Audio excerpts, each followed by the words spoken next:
It is 7:23, held back due to religious intolerance. What to do if you think that your beliefs are making you a victim at work. This is very interesting, Jim, because I know you'd sent over that article from the University of Kentucky. Usually you think of it in the reverse, that somebody is being discriminated against because they don't have Christian beliefs. Right.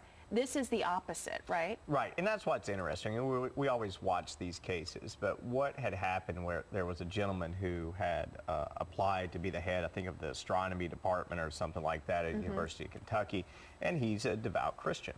And there was some debate apparently among the university, and he was, as far as his credentials, was the most highly qualified, and they didn't hire him. And he felt that it was because he was a Christian. And that he had some doubts as to certain theories. They say it's scientific theories, evolution, and things like that. And so they filed a suit against these university. And it was set to go to trial, I think, next week or the week after, and they just settled it. They settled for $125,000, and I think that it at the very least it brought that person some justification, and I think it will make that university reassess the way they handle things. But you're exactly right. Where people always feel or read about the cases, it's where it's a minority religion usually. Right. It's something that somebody is doing something different from the rest of the people in plant, and they're discriminated against. And seldom do you hear about it in the majority, which is a Christian belief. Right. And so it just goes to show you that that law protects all religions, no matter if it's the majority, a minority, or whatever. And the employer has to respect those religious rights.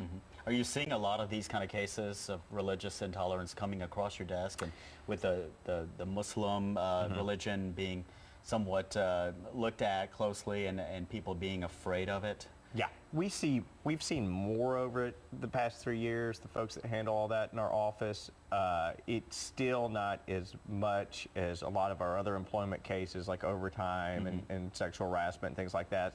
But it does seem to be coming up more and more. And the other thing that I think that was kind of interesting in this case, because we preach it in all of our cases, is that the way they really kind of stung the university was their emails.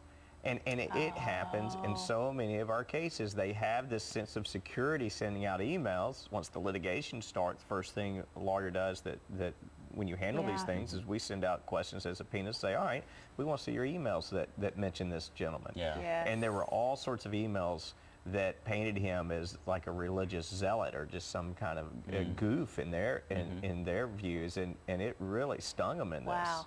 Well, if you have any other questions about this, any other legal topics, you can always contact our legal eagles. Here's the information. The Higgins firm, it's 1-800-705-2121. You can find them online at thehigginsfirm.com, or if you would like, you can always send your questions to us as well. Thank you so much for coming in, Jim. Good to see you. Thank you, guys. All right. Take care. Let's find out what's happening in weather. Here's Chris.